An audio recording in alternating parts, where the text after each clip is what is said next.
25.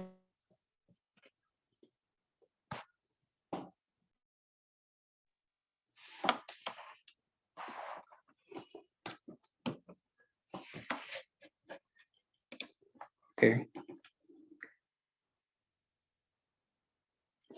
Good afternoon, everyone. Uh, Thank you very much for being here on this day. Kindly request Girish to start off the history video, please.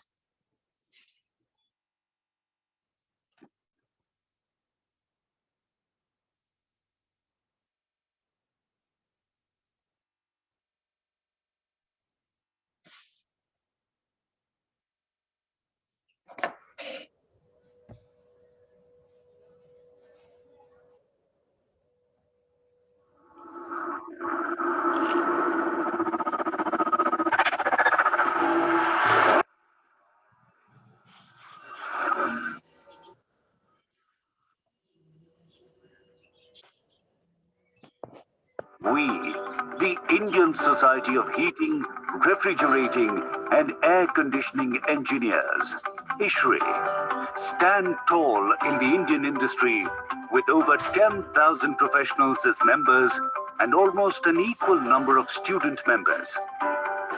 Founded in 1981 and headquartered in Delhi, we operate from chapters and sub-chapters spread all over India, bringing our entire industry together.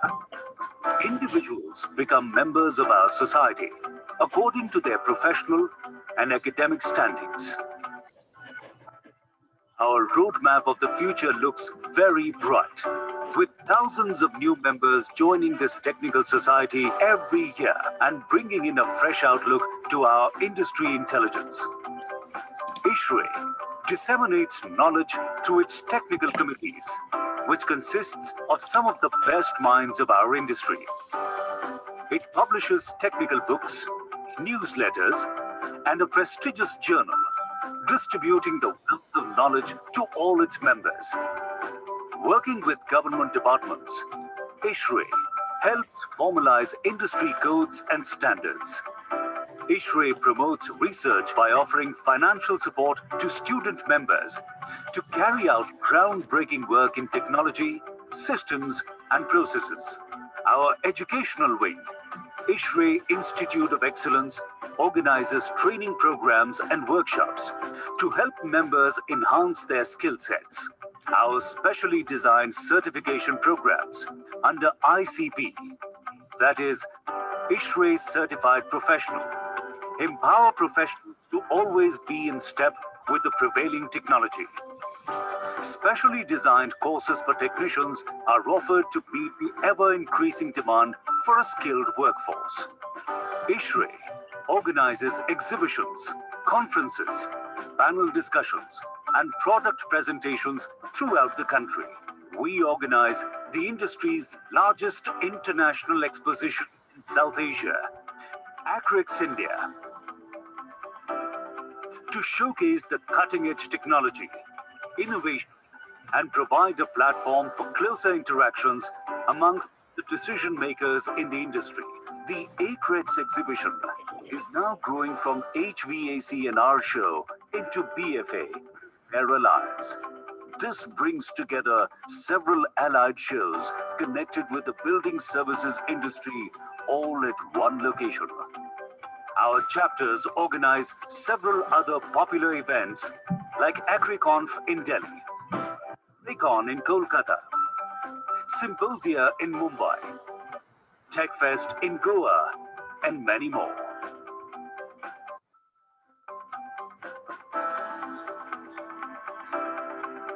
We are committed to provide training and career guidance to our student members through seminars, lectures, quiz contests, and site visits. AQuest, a prestigious quiz competition organized by ISHRE to catalyze the transformation of the budding engineering professionals. ISHRE provides a platform to potential employers to select student members for careers in HVAC and our industry at the ISHRE Job Junction. Young minds are made aware of the need for saving power, clean air, and sustainability. The K-12 initiative of ISHRE focuses attention on school students' development to inculcate a scientific fervor and help develop them into responsible citizens. Speedy information is imperative to keep moving forward in this hyper-connected digital age. Searcher, a specifically designed search engine, is now available, which allows access to a well-catalogued database on HVACR and building services industry with just a few clicks. ISHRE cooperates with various national and international bodies, governments, academia, think tanks to promote the concept of sustainability, environmental protection, and energy efficiency and conservation. To enter and explore the universe of the Indian HVACR industry, log on to ishre.in that unfolds a panorama of information. Let us engineer a sustainable future together through ISHRE.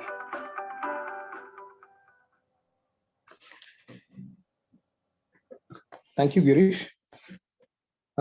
Once again, I welcome all the viewers to be on this Monday afternoon for a technical session on indoor air quality management, and which is powered by the Space Air Private Limited. I would request the Space Air people to give an introduction about their company.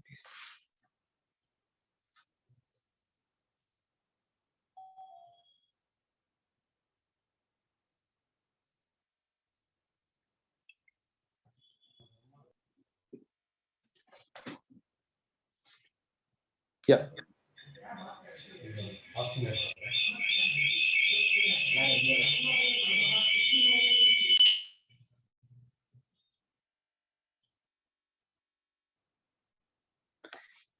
Yeah, Mr. Sami. Yeah.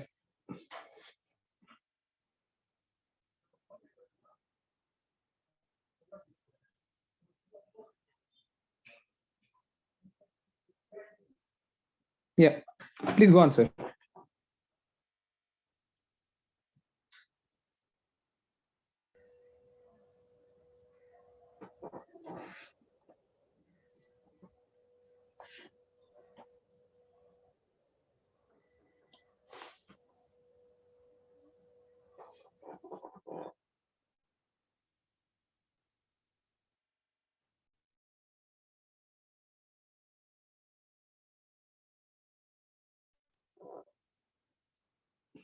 Oh.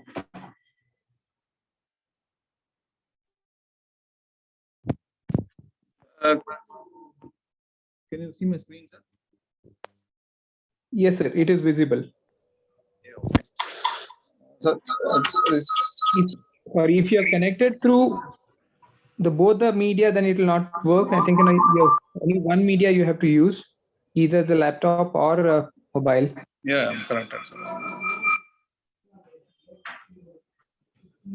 Yeah, I'm connected with one device. Yeah. Yeah. Now please go on, sir. Yeah. Yeah. Sir, good afternoon to good evening to everybody. This is Sami from Spacer.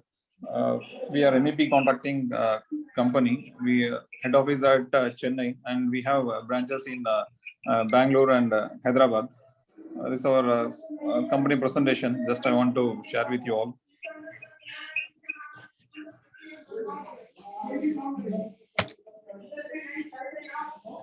Sir, actually, as I told, we are MEP contracting company. We are fastest growing MEP contracting. Like we are present in South India. As I told, our head office in Chennai and other offices in Bangalore and Hyderabad. We have satellite office in Sri Lanka also, where we have done 150-bed hospital job at Sri Lanka. What we follow is like our mantra is optimum balance between quality, cost, and time. This is our mantra that we are trying to satisfy that. And it's a directorship company, comes a private limited company where we have Mr. Jia. He's our MD. So he's having about 20 years of industrial experience of MEP. So with his guidance, we all connected. We are about 120 employee staff strength company. So with his vision, this thing, we are following this thing, sir. This is our team. So this is the backbone of our company. We are all linked. This is our head office structure where we all report to our MD, and the departments like design planning is being directly reported to our MD because of the deliverables and the design quality. For those reasons, those departments will report to CEO. And this is a branch structure where I represent vice president of this company, and I report to the CEO come MD. So the design and planning, as I told, they are all directly reporting to the MD for that quality output. The rest of the departments I used to take care. We have a vision that to be the most preferred MEP contracting company by delivering the customer delight. How we can do it's a mission. So how we can do is ensuring trust and peace of mind through exceptional quality. And we are trusted contractors in the market. Basically, in Tamil Nadu market, we are more trusted. In Bangalore and Hyderabad, we have started a year ago, where we are slowly expanding. But our core business is in Chennai, Tamil Nadu. So we are trusted. This is our mission. Like with those, I can achieve. Like core values, every company will have. We also have some core values where I can add 2 points. One is like fastest delivery, and the trust. We always work on trust. The trust we delivered. Our MEP service includes air conditioning, that HVAC, and firefighting, electricals, and retrofit projects. AMC, of course, we have a big team for AMC, and we do operations also, where we have a separate vertical, and about 50 people are there separate for operations. So one of the IT parks in Zoho, that is one big IT park giant, they're competitors to Google. So that company completely is operated by us, by our team. These are few certifications from Cushman, from Designtory, and ISO certificate. A lot of certificates are there. We got appreciation from these big MNCs. So we have that strength so has they're given. And these are a few awards we have taken from different companies like LG we have taken, and Ocean Interiors, OMSI, and direct from Ocean also we have, Cushman also we have that this thing. These are our clients. These are a number of clients are there. These are very key clients that everybody can identify, like Kia Motors, the complete factory, Anantapur factory has been done by us. It is about 2000 HP with LG VRF and AHU systems. And Zoho, of course, is a giant IT giant. There we have done Kone Elevators, Capgemini IT. A lot of clients where we have, and all our customers are repeat customers. Wherever we do a job, definitely they will give us a repeat job. So like Wistron at Polar, Sriram Properties, Mandohalla, Olympia, a lot of jobs I can refer. Like this, the sheet continues. These are few works. This is one Micron lab. Is 450 tons. Each chillers of 150 tons air-cooled chiller. We have bought chiller is in our scope. We have bought rain chillers from China.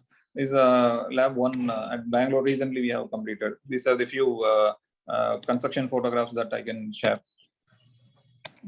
Recently we have just handed over. Maybe a month, 2 months ago we have handed over the site.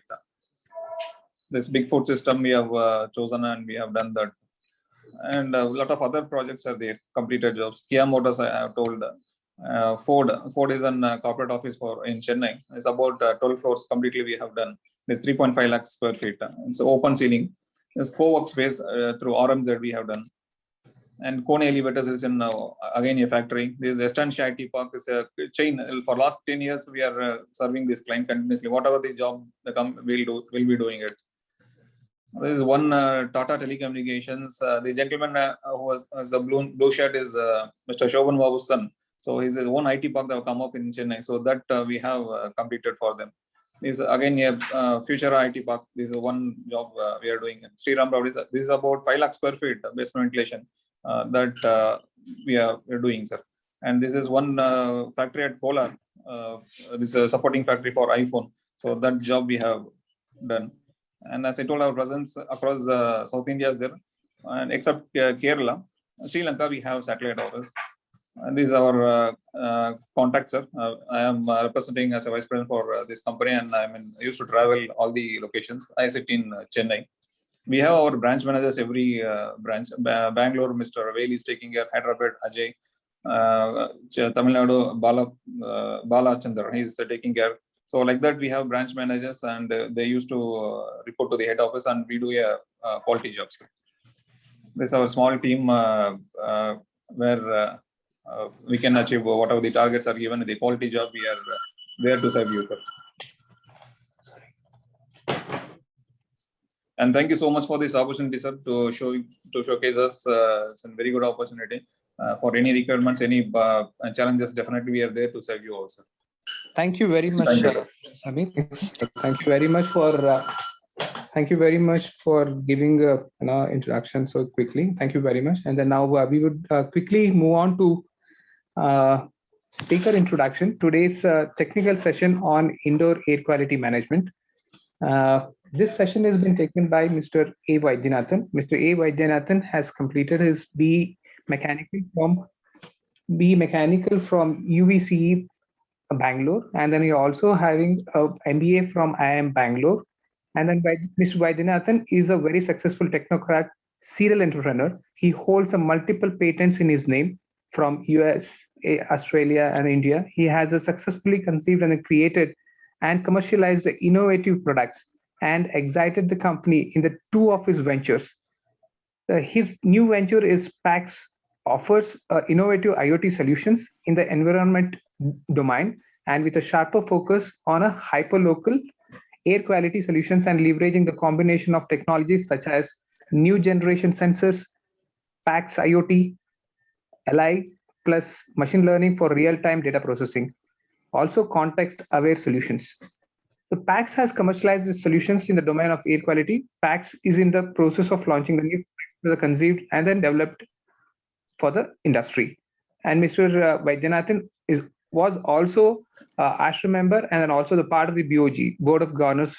So it's very pleasant to have you here. And then thank you very much for being here, sir. Kindly request you to take it from now on, sir. And then welcome, Vaidyanathan, sir. Yeah.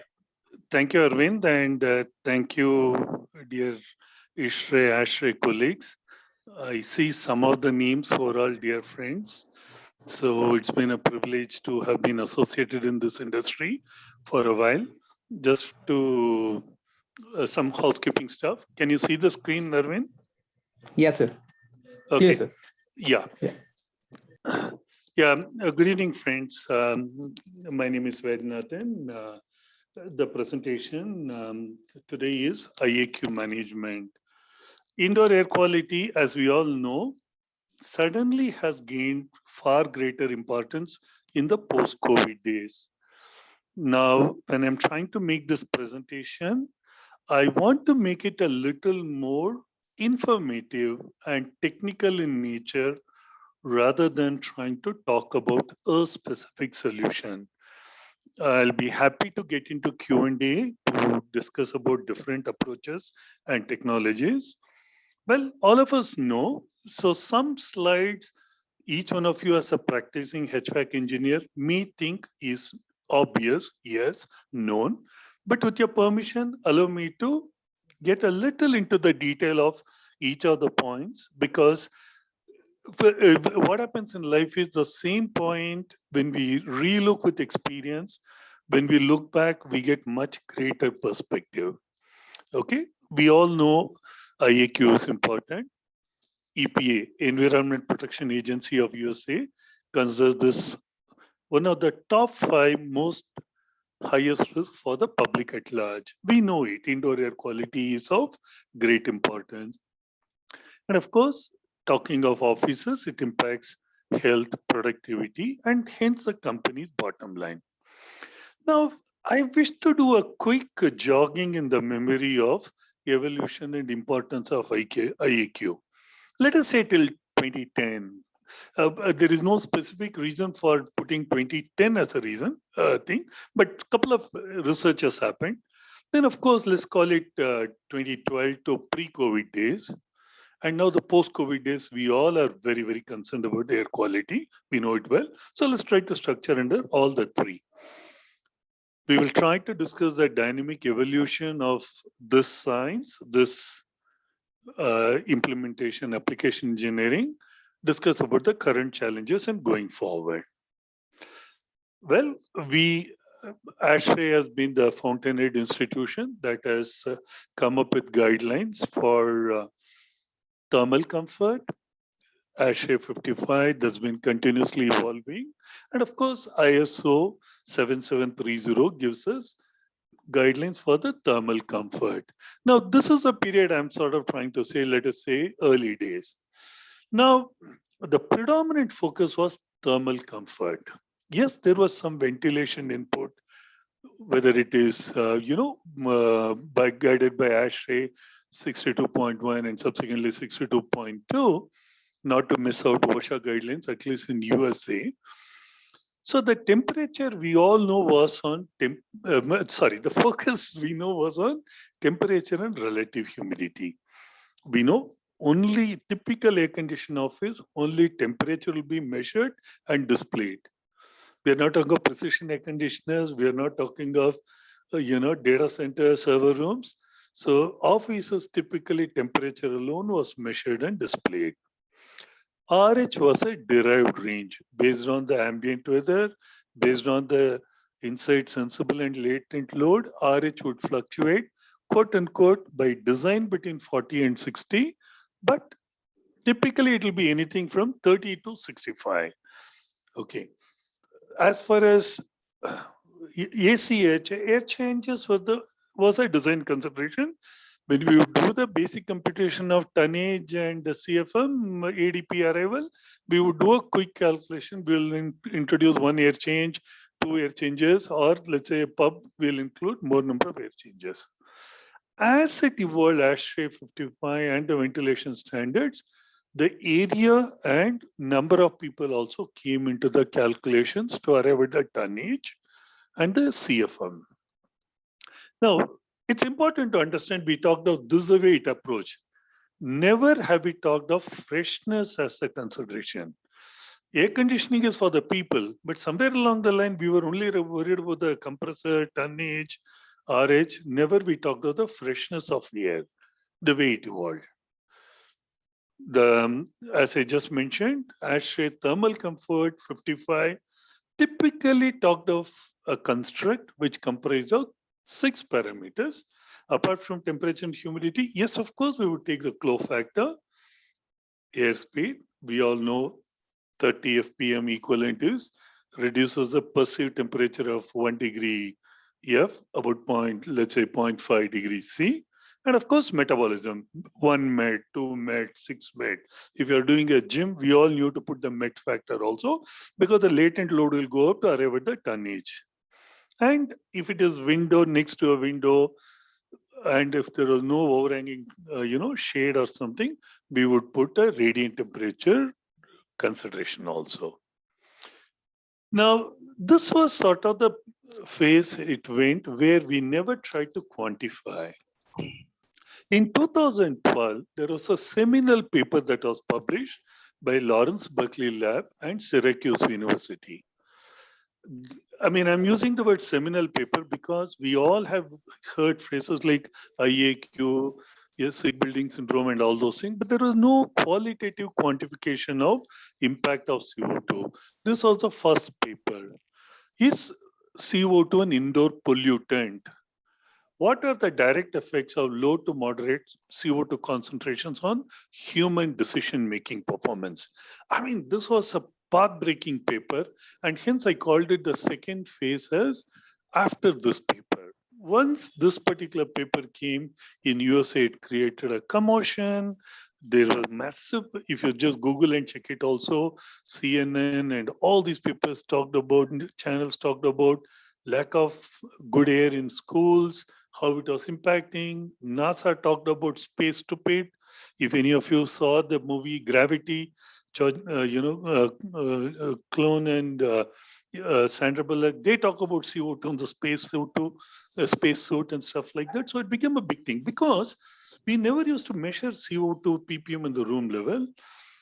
Inside, we never bothered about the CO2 ppm levels. What it said was 600 to 1000 ppm CO2, there was impacting the human decision making. We all know that if there is in a conference room, we will feel muggy, sleepy, and stuff like that. This was the first of the thing. And it also said 1,000 to 2,500, the decision making was getting impacted. And about 2,500, there was statistically very high impact.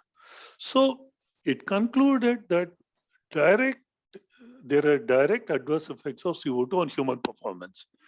I mean, this was a path-breaking paper. Of course, these are all the curves from the graphs and details from the same paper. It so happened that's last 10, 12 years was the growth of Apples and the Googles and all the giants. And they all started looking at the indoor air quality very differently. CO2 became important. It's not that we did not do it adequately enough in India, but the bigger, richer companies took first impact of these things because they realized it was impacting. These are the three typical thresholds that are taken: 600 ppm, 1000 ppm, and 2500. I mean, a survey that was done in India, Shri brought out a book in terms of CO2 levels in the offices. It was provocative, but a lot of people were, inhaling high CO2 air. Now, talking about, we all know that we can talk about it at later. Simple formula can be put. How many number of people, if you say threshold is 500 ppm or 700 ppm, based on the room size, how soon in a room air quality, the CO2 will go to, let us say, 600 ppm or 1000 ppm or 2500, we can compute. It's perfectly possible. You will actually find the difference is between 15 to 45 minutes, depending on the room hall size, the CO2 crosses 1000 ppm. And somewhere we never bought that as an industry. So subsequently, with the research and findings, solutions started coming. We all know about DCV, demand control ventilation. At least the first thing was done where we had a CO2 sensor in the plenum, and based on the set level, it will bring in some fresh air into the room. Here again, we were talking about plenum. We didn't talk about localized any specific rooms or corners or the well of the building, nothing we talked. Then over the last 10, 12 years, we've been talking about the growth of LEED certified and the GRIHA certified green buildings, whether we may call it platinum, gold, or any level. And of course, the factories also came. Interestingly, when they all started initially, they said inside CO2 should be outside plus 1000. That's the way it started. So what happened was we never tried to control the inside. We took a relative comfort of outside and we did. And unfortunately, we didn't try to put a tough higher level. Progressively, Bangalore being the citadel, Bangalore being what it is, we have more than 500 research labs. All the finest companies are there. More and more of you have been working with various companies, started putting CO2 measurement devices because the technology brought that CO2 measurement devices. And of course, people started putting triggers and getting the facility manager would get some data, how many hours it crossed 1000 ppm and how many hours it was crossing 2000 ppm. And he would intervene to try and get some fresh air perspective into the whole dimension. So in a manner of speaking, this particular phase post at Lawrence Berkeley Lab, the awareness of CO2 increase and the technology, it's also important to understand there is a need for a technology and the growth for devices to be available at an effective cost. Otherwise, the small handheld testo or a TSI device used to be so costly, many of the engineers, many of the small contracting firms could not afford it. But once these things came, at least the air change perspectives changed to bring in fresh air came, and the change in HVAC design got integrated into the thought. So this I would call it the second phase. Now we come into the third phase, post-COVID. I mean, we all know suddenly, I personally think there's a need for a revolution in the building stroke indoor air quality, because right side bottom that you're seeing, mask has become synonymous. Each one of us is wearing a mask. What does it mean? We are worried about that small little bubble around ourselves. It's my air. What is the air I am inhaling? When you look at the small little photo at the top, the bubble. We are all know when we wear a mask, what are we talking? We are protecting our inhalation, my air that we are trying to protect. So this is what is the new challenge, as I would say now, because now post-COVID, when we, sorry, once again, I was just trying to move the screen. Yeah, right. So every one of the companies, as they're opening up, the employees are coming, not coming, visitors are coming, you go to a restaurant, you go to a mall, you go to a thing. The question, that keenest question that's come in everybody's mind, when I go to market, when I go to a mall, or if I'm going to go to office, the challenges, is my office safe? Is it sanitized? Can I work peacefully in this office? I mean, how many people may explicitly ask, we would not know. But you are seeing, you talk of the leading IT companies here. When people come, they wear a mask, then they have a shield, they wear a gloves, and as they come in, they try to sanitize their laptop, everything, and work. So that is the extent of fear that has come into the society. So facility managers, companies are trying to do visible and positive interventions, because there is a need for visible and invisible interventions. Visible interventions mean sanitization, okay? Ensure that anybody who's not wearing a mask is not allowed to come in. Temperature scanning. You try to go to a Fab Mall, Chroma, Reliance, any shop, go to a restaurant, there's a small little sanitizing this thing. And of course, please mute, please. It's echoing. Thank you. Okay. So while they are trying to talk about those things, if it is only that, it would have been fantastic. But somewhere along the line, gut feel wise, people started realizing it is, but visible thing is over. But what about the invisible thing? Namely the environment. That fear has come into the society. So, sorry. Once again, for some reason, my laptop is, I'll just represent it. Just one second. The screen froze.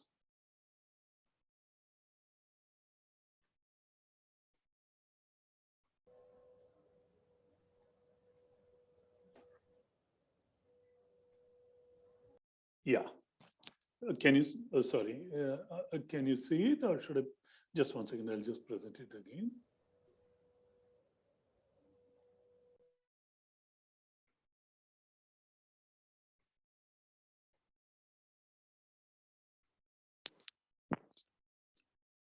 Would you just kindly confirm if you're getting the screen? Yes, it's visible, sir.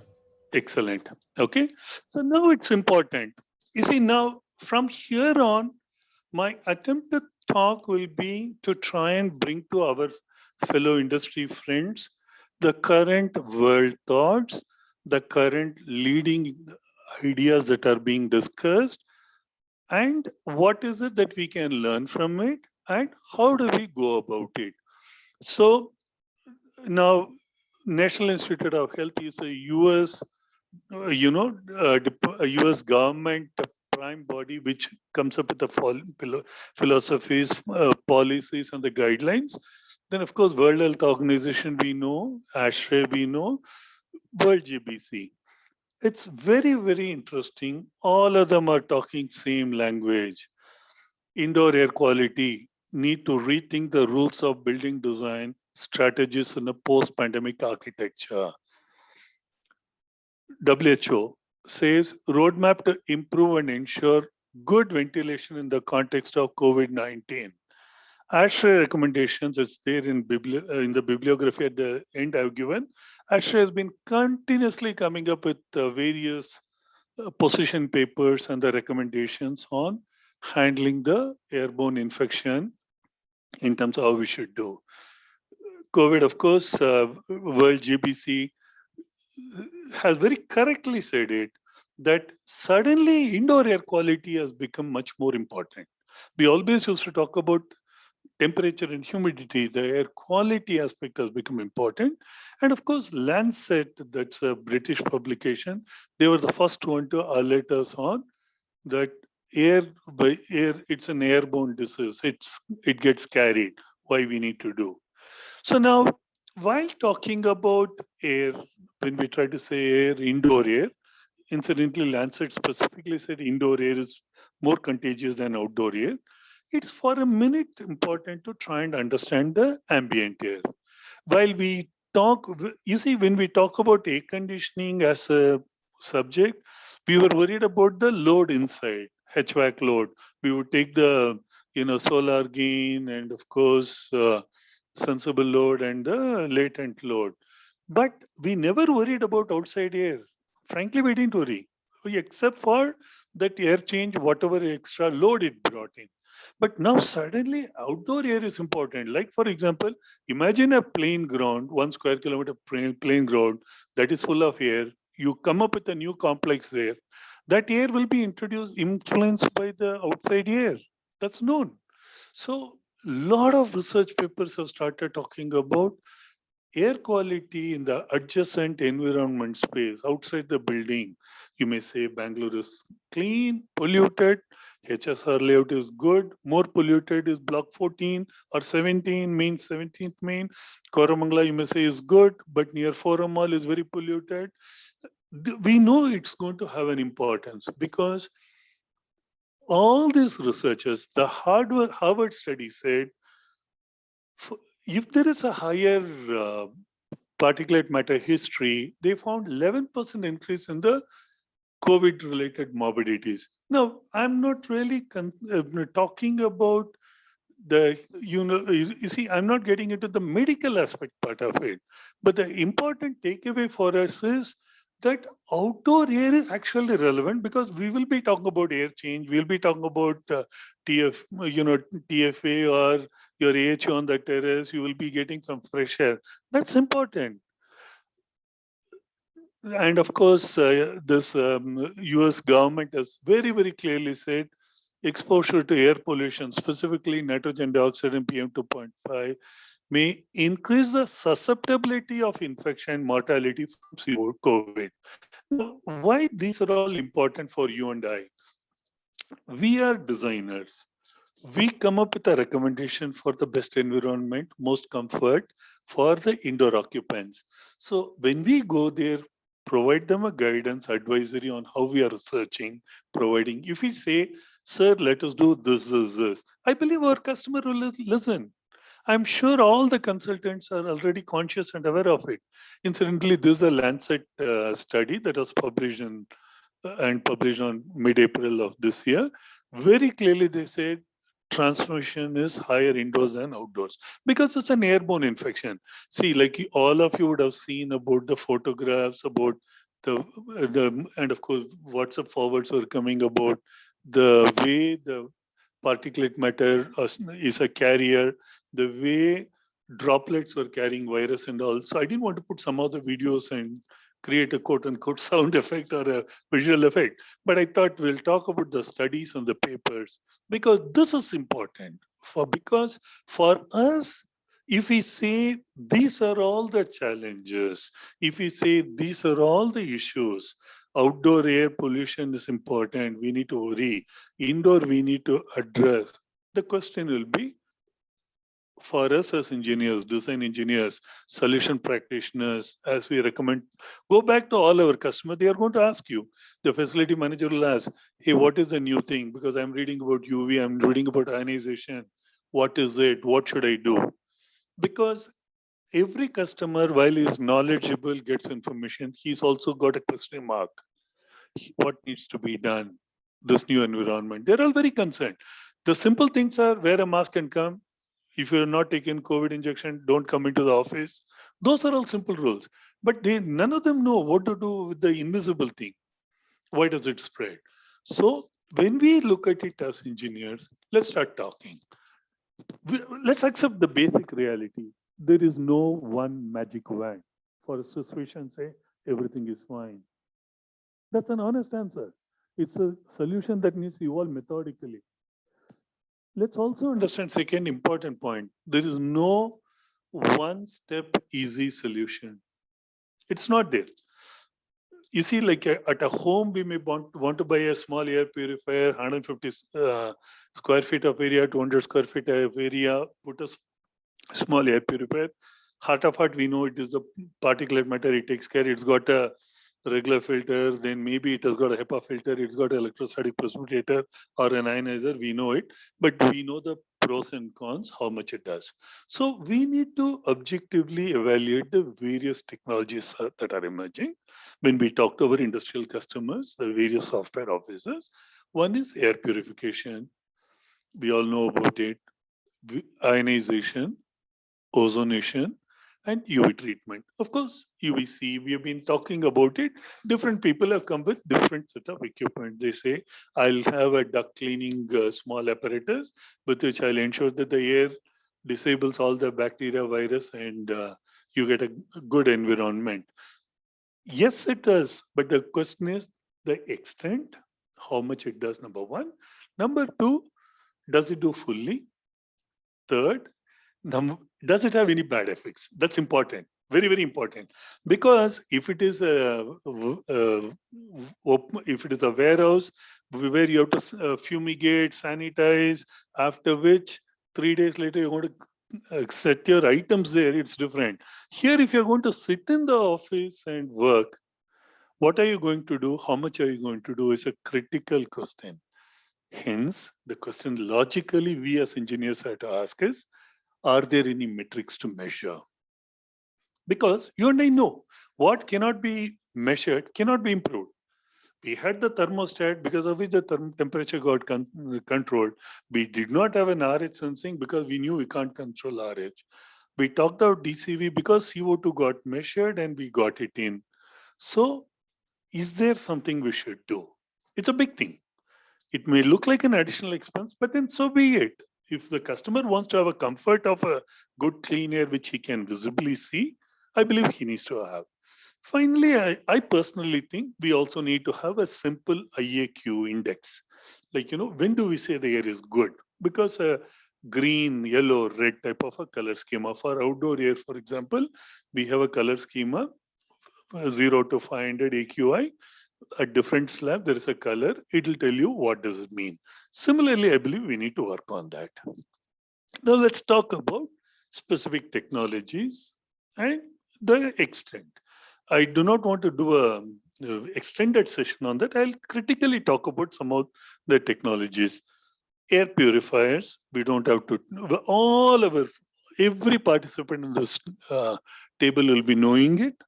We know about whether it is 20 micron or a 10 micron or a 5 micron or a HEPA filter. If you say, straight away, the numbers are known to you.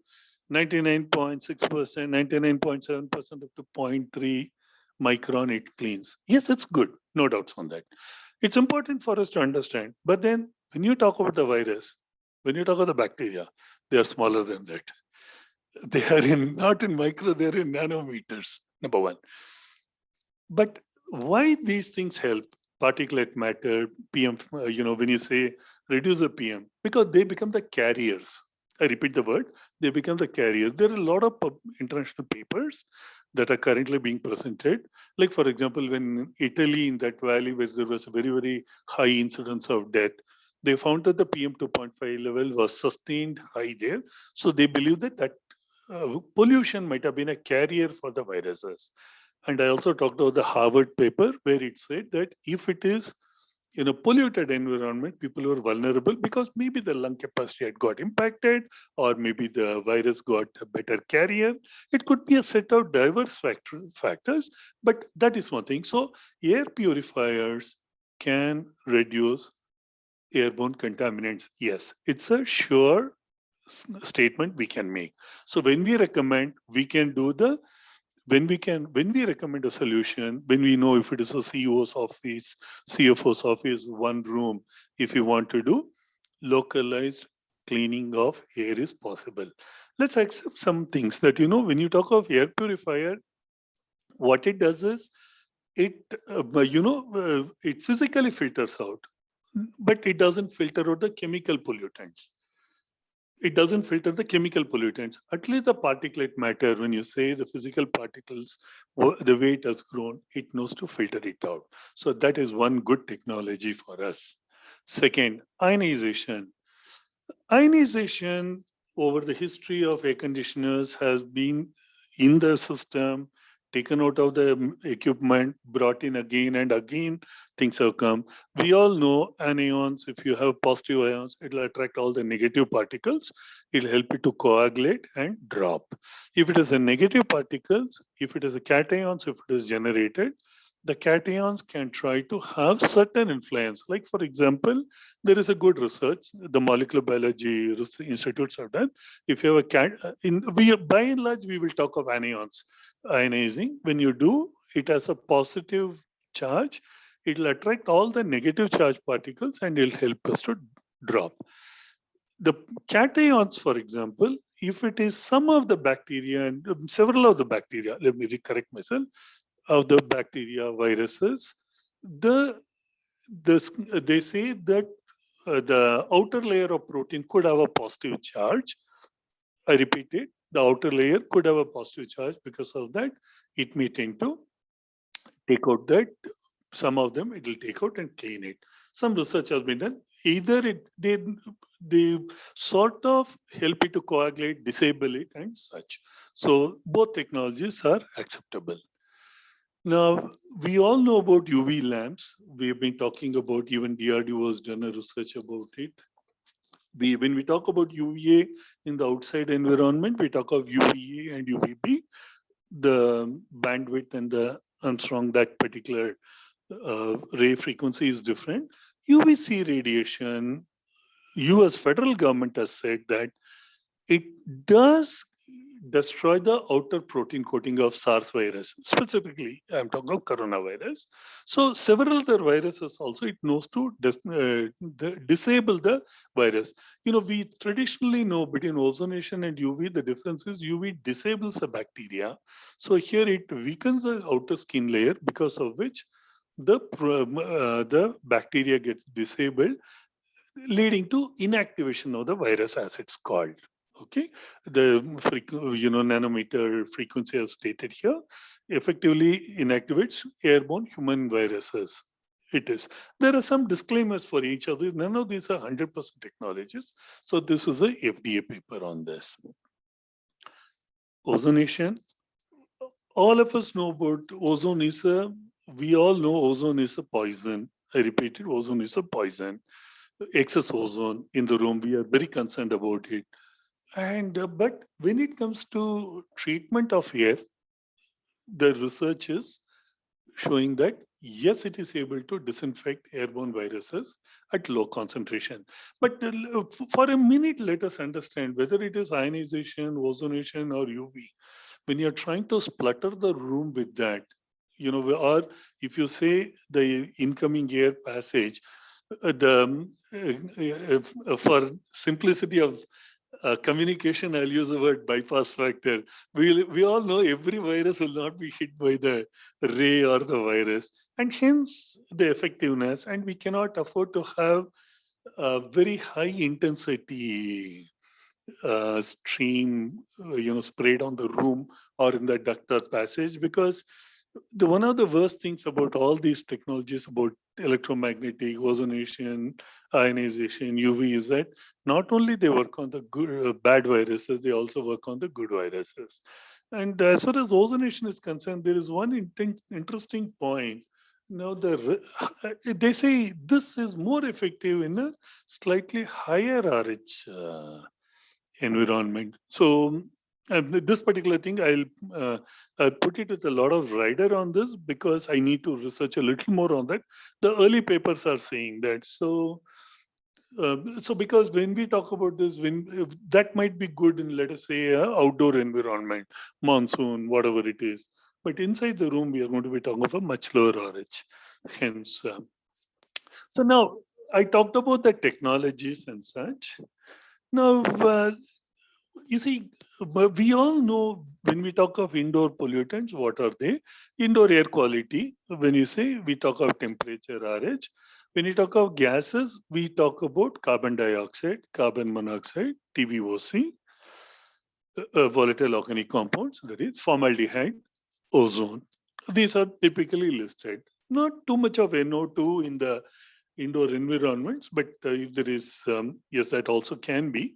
As far as particulate matter is concerned, we know it's PM 2.5 as a number, 2.5 microns, goes down up to 1 micron. When we say that, it's because domestic dust, the drapes, sofa, and we all know that all of us shed some skins. Thin cells are this thing. There's nothing like a clean environment. We human beings, when we breathe out, we exhale. So all these things become the particulate matters. Talking about biological impurities, pollutants, we cannot afford to forget now post-COVID world. We all used to talk about molds, fungi. If RH is more than 70%, duct will get fungi. We all knew it. There'll be a black mark and that's to be cleaned. But then now we know we are post-COVID 2021, the world has changed. You and I will talk bacteria, virus, bacteria, virus, bacteria, virus at all points of time. And the most important thing is there's a combination of this and different things, which is an enabling environment. I'm sure more research will happen. So when we talk about these, the biggest question is, you see, to measure, we all know that to measure an assay that is bacteria or virus, you need to take a sample, petri dish or a swab and take it. It'll take 3-4 days. And in that time, dynamically things change. We need real-time data. When we take an air, go out and come back 3 days later, we say it is good or bad, it's too late. 2 days, it's too late. I'm sure technology will evolve to show us instantly. But the reality is today you and I do not have. I repeat it, you and I do not have. Hence the question is, can we get any markers? Can we have a proxy indication? So I, as an individual, even in my previous company, HMX, I used to believe a lot in fresh air. So CO2, I believe, can be a good proxy, a good marker. CO2, there is some research publication that started happening. When you look at the papers being published in the world, IAQ, indoor air quality, markers, factors influencing, that is among the most published articles. Science Direct, Lancet, ResearchGate, Nature, all these places, entire world. It's not that COVID happened only in India. It has happened in Japan, as in China, which publishes a lot of papers, USA, Germany, France, Italy, England. So Australia. So a lot of papers are being published. First of the indicators is CO2 could be a one marker. Because let me humor you by saying, in a matter of speaking, the solution to pollution is dilution. That is what we were doing when we try to say DCV. So can CO2 be a good proxy? I believe it can be. If you say if the building doesn't have any fresh air, it's same recycled air, it tends to aggravate. If you have fresh air, if you can try to talk of fresh air coming down to say sub 1000 ppm, sub 800 ppm, your AC load will go up. Tonnage will go up. I'm not saying no. But at least if you compromise on trade-off between fresh air temperature, I believe it can be a good proxy because there is a freshness that you're bringing in and adequate ventilation. Because there is a lot of papers that have happened. You all know, so many of you, I'm dead certain, we would have gone to offices and said, keep the window open. I'm fine if the temperature is high, because this fear has come. So this could be a good proxy. Incidentally, more studies are being done on that. So this, I believe there is a need for indoor air quality index. I'll skip the slide a little, okay? So now we have tried to do something. There are some papers that are getting published based on the various parameters, how you arrive at an air quality standard. Can we try to say good, bad?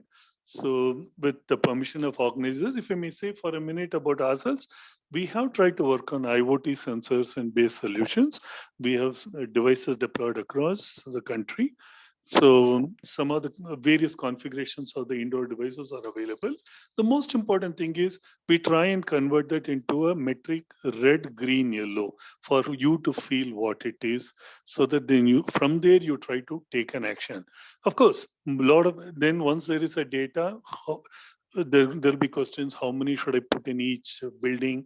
At least put one per block, one per wing. Then of course you can get the data through GSM or a Wi-Fi or through the, let's say, Modbus to the facility manager's room. Once you know, you can try to do. And I also believe the ambient data will be of very important relevance, because if the outdoor air is polluted, don't take fresh air. Please don't cut out the TFA at that time, is what we would recommend. And similarly, we have for the homes where you can try to measure, and that app comes on the mother's mobile based on EQI. And the whole attempt is, this is what I am very, very confident. It has started now, automated, so IoT based actuation is going to happen. All all our BMS majors, whether you talk of a Honeywell or a Johnson or a Schneider or Siemens, all are getting into that. You all would have heard of phrases like LAMPS, localized air management solutions. Each one of them is trying to get into that type of a thing. That is, once you measure a parameter, the notification, I'm saying cloud, when you say cloud, you are saying a server, centralized system, that information comes to the mobile or to the dashboard of the facility manager on the thing. And then in turn, how do I activate? If I try to say, can I activate, let's say this is a HVAC system I'm having, 2 wings, this side 1 lakh, and let's say this side 10,000, this side 10,000. Based on the data, can I activate that particular DCV, or can I activate a purifier there? This is bound to happen. An integrated control automatically, so that you from an impure air get into a cleaner type of an environment. I believe it will happen. Thank you. That's the thing. There's some bibliography and relevant details you will get along with the presentation. So that in a nutshell, if I may say. I hope I confirmed to time, Arvind. Yes, sir. Pretty well. I think that was you have taken it. There was a little more time for you also there, but still you have concluded in on time. Thank you very much. And there are a couple of questions which are there, which I would like to Please let you know, so that you can just answer to them. 1 second.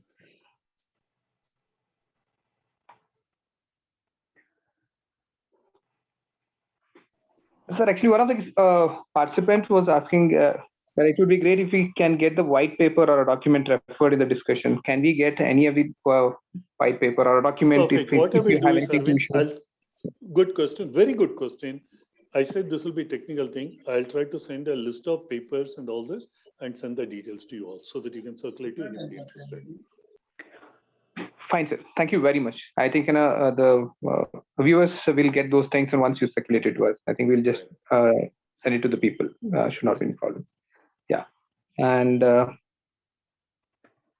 what are the different ways to measure IAQ? Is it through only IAQ sensor?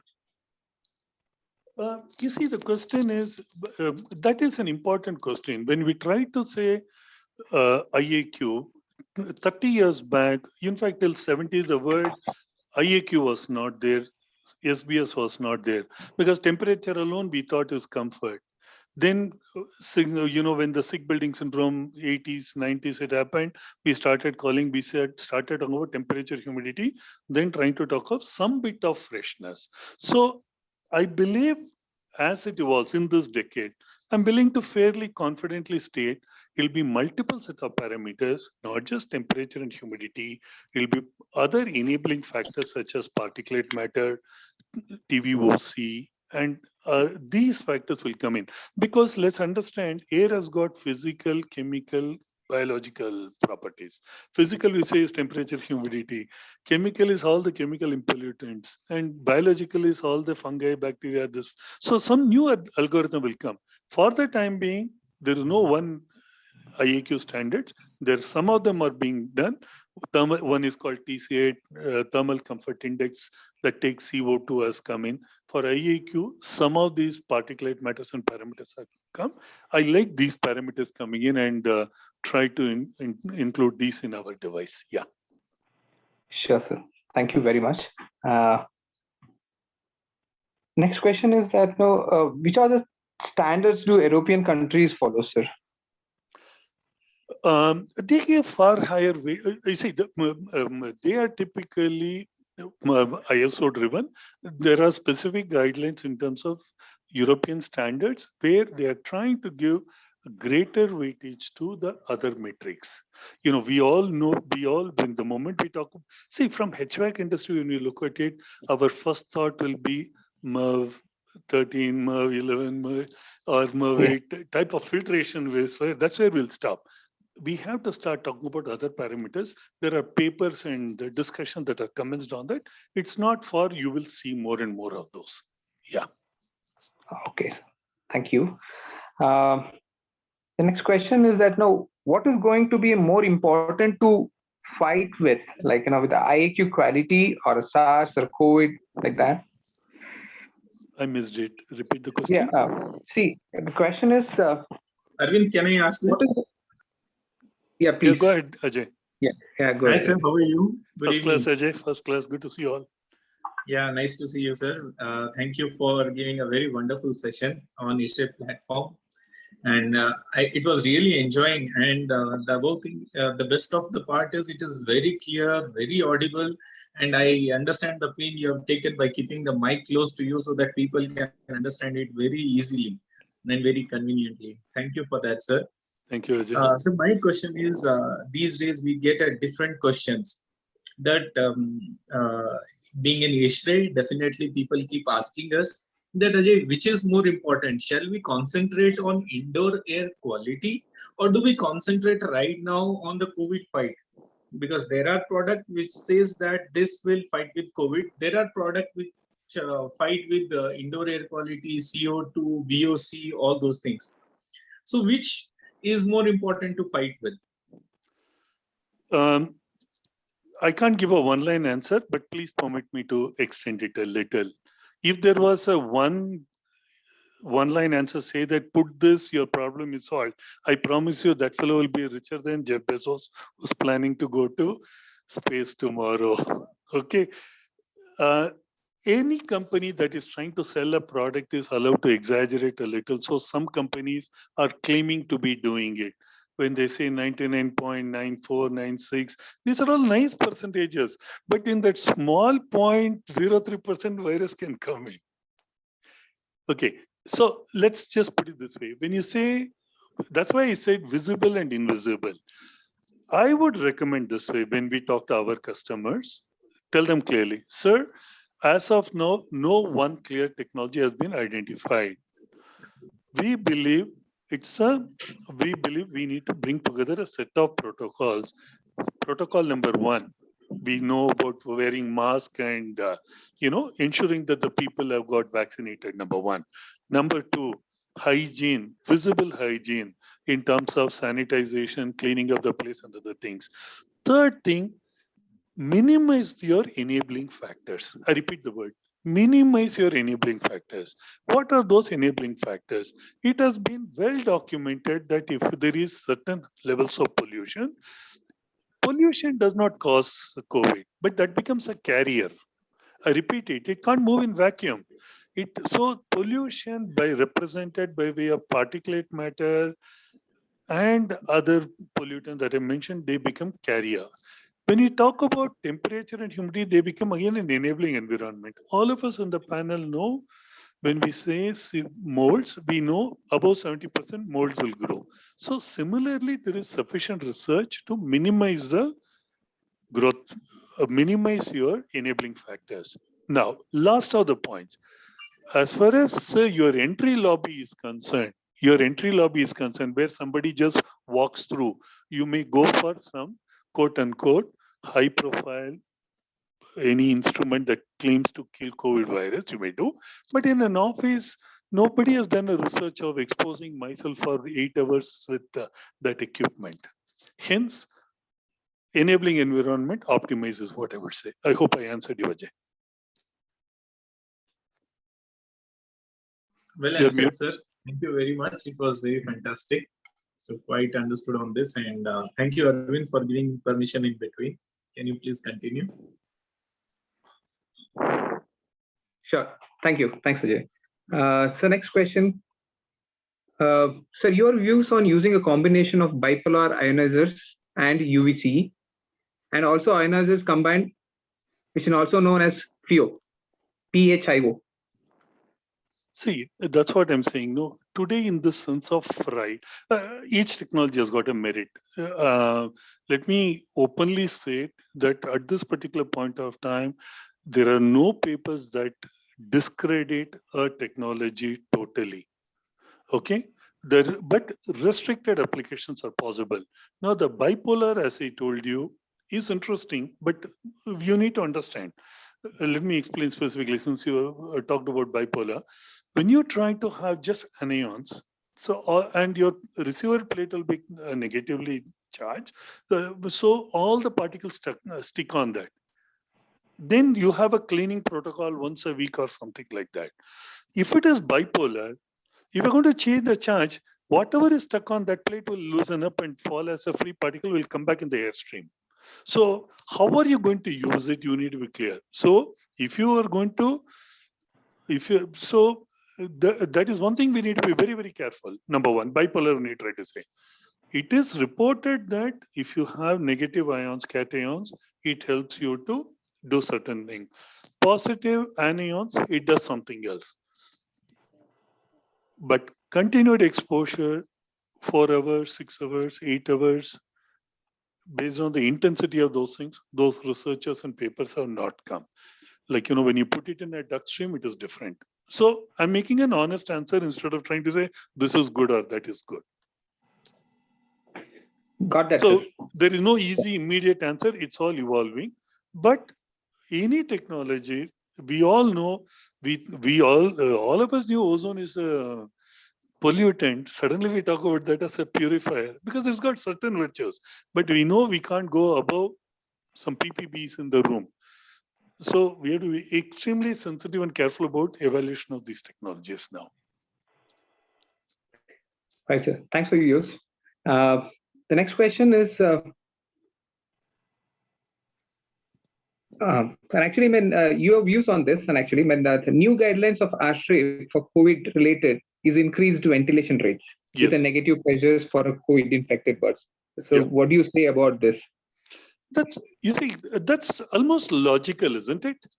Because the moment that is a good guideline, because there is no easy answer for you. So you try to ensure more fresh air, try and do that. When you say, depending upon room to room, when you try to say negative pressure, you ensure that from that room, it doesn't go to the adjacent room.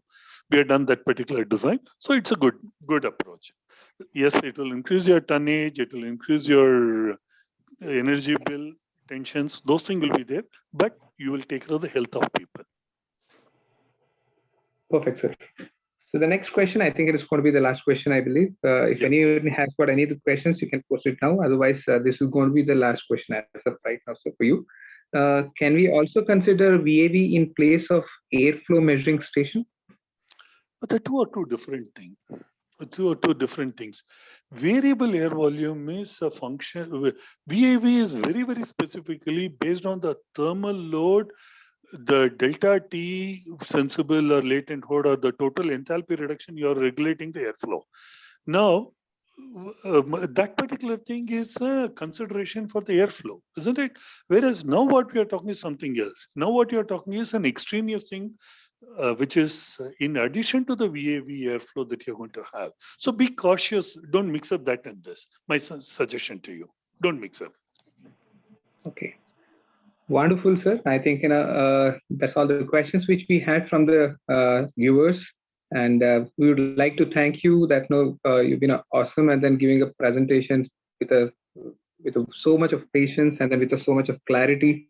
And we really enjoyed the entire session, technical session. It was really information. It had a lot of information to take it, but I could able to see that you could able to squeeze it because of the time. Otherwise, you had enough to say. I think we would definitely like to have a one more session and on that particular thing. Thank you very much. This subject we can talk the whole day. And we as and I want to tell all the participants, we are the opinion makers. Please understand, we meet the customer, so we need to educate them, tell them to improve it and do. It's not the question of short charging, doing something. I'm glad that you people liked it. Anytime we can talk again. This is a session that can go on and on.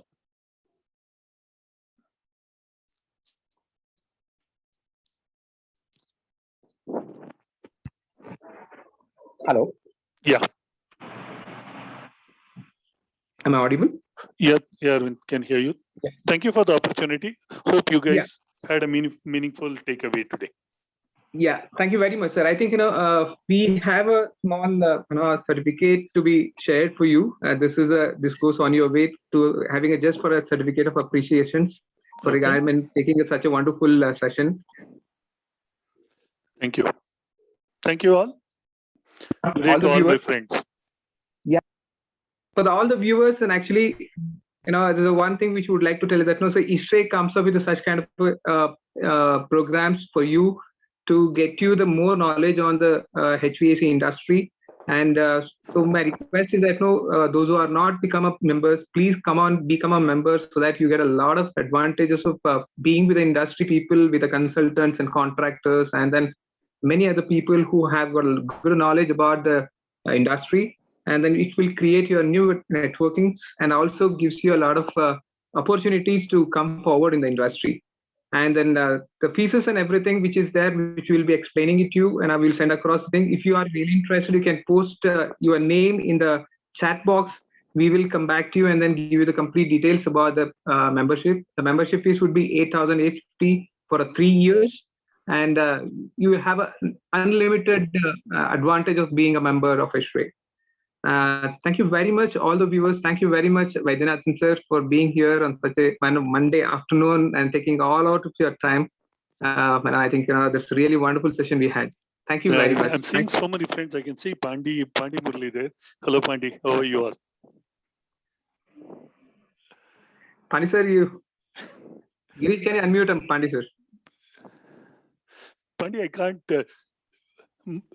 With a mask, I can't hear you.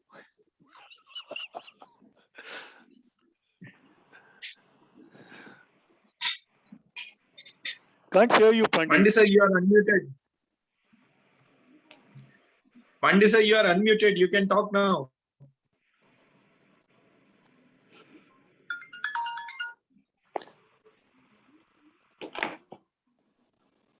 Hello.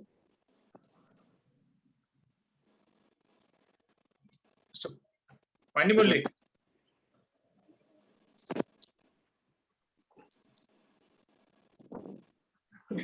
I don't think we are able to hear him. No issues. Yeah, then I think that's, yeah. It's good to see friends. That's all I'm saying. No, I think he has not connected along with the mic, I believe. Yeah. Pandi, just check if you can connect along with the mic.